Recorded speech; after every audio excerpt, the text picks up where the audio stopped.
So it's Luke here for SimBoxx. We're down in Bolton at the final press conference. Had a Lyndon Arthur against Brian Suarez for the IBO lightweight world title. On the undercard, Mason Cartwright against Samuel Antwi for the British super welterweight title. Mason, very excited. Thanks for being here. Thanks for being on camera with SimBoxx. How are you? Yeah, I'm great, thank you. Yeah, as good as can be making weight, but I feel really good for it, so it's all positive. Absolutely. So, of course, the British title on the line on Friday. Your second shot, I believe, at the British title. Yes. Tell us why Friday's going to go different for Mason Cartwright. Just had more time back in the ring. I was coming off like a 2-3 year layoff before my last one, and just got offered the opportunity to box Troy for it, and ideally could have done with more time back in the ring, get rid of a bit of ring rust and stuff, but it was through on my toes and I took it, and I performed the way I did. So I've proven I'm at that level anyway, and all it's given me is more time to train and get back in the gym more, and I've had a couple more fights, and I'm in a better position now. Yeah, it's good to hear. So of course Samuel Antwi is going to be the opponent this time round. I believe this fight was meant to be a final eliminator originally until Josh Kelly vacated the belt, so how exciting was that for you that the fight was elevated into the full British title? Yeah, perfect. Obviously it was going to be a good fight, and I was looking forward to it regardless, because it's still heading towards the same goal of becoming British champion. But for it to get put on this fight, it's great news. Obviously I couldn't say anything different. Absolutely. So Samuel Antwi is the opponent.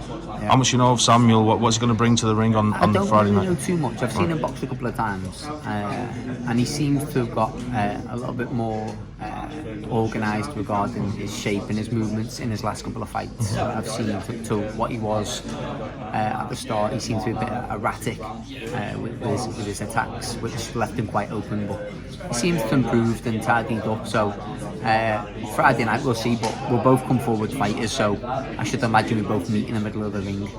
Absolutely. Well, the general consensus when this fight was made is that Mason Cartwright's not in a bad fight. He doesn't do bad fights. Is that correct? Yeah, exactly. I come to fight, and the way I fight's with pressure, so there's only one way it can go if someone tries to join in on that. So absolutely. So Antwi's coming up in weight as well. He's fought for the British title at welterweight. Do you believe that your natural size will play a part in the fight on Friday? I think like obviously people can still be strong coming from the weight below. Like I said, I came from welterweight myself, but I used to kill myself to make the weight.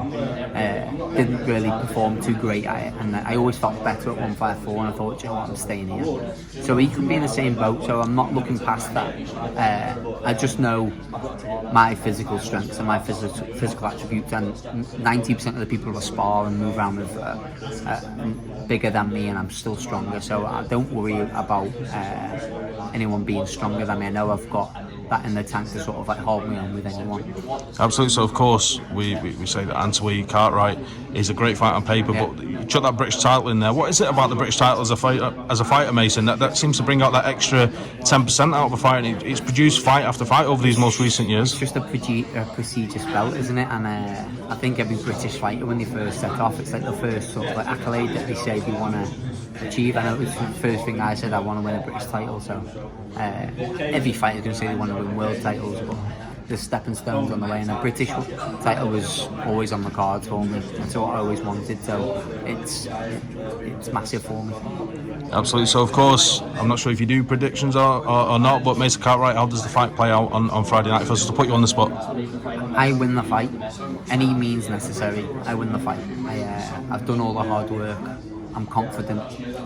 I know I've got the ability and the grit sometimes that you need to bite down and go when you need to. I've got it. So I predict that I win the British title September 1st. Yeah, it's an exciting fight. And just moving forward, beyond Friday night, we're of course very excited for the fight. But 24 hours later, sparring partner of yours, Liam Smith, goes into the small matter of a rematch with Chris Eubank Jr. First off, how was the sparring with Liam Smith? You know, it doesn't get much better in and around your weight class, sparring a former world champion like Liam. I sparred Liam for years and years and years now.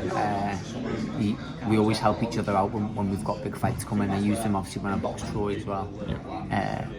I predict the same outcome, but maybe a little bit further down the line, in towards the back end of the fight. I just think Liam's strong at 160, and I think Eubank probably takes a little bit too much out of himself to get there, and I think that's where he falls short, because Liam's pressure is undeniable. He's there for the fight, he's there for the 12 rounds or 10 rounds, whatever it is they're fighting for. Of course, so we've seen Chris Eubank as well. He's moved from training with the all-time great in Roy Jones Jr. He's now trained by Bomac, but he's only had 3 or 4 fights with the same trainer as Terence Crawford. Do you believe that's too less of a time for him to make any real changes to Chris Eubank? And is it possible to make any changes to Eubank at this stage? The thing is like when you go into swapping and changing trainers and training styles, it can sometimes come bite you on the behind. Yep.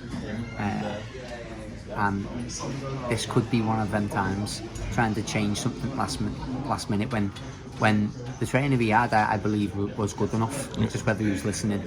I believe Roy Jones Jr. has got good training methods. And do you believe that, if it doesn't go his way, as you say, you think it's going to be repeat?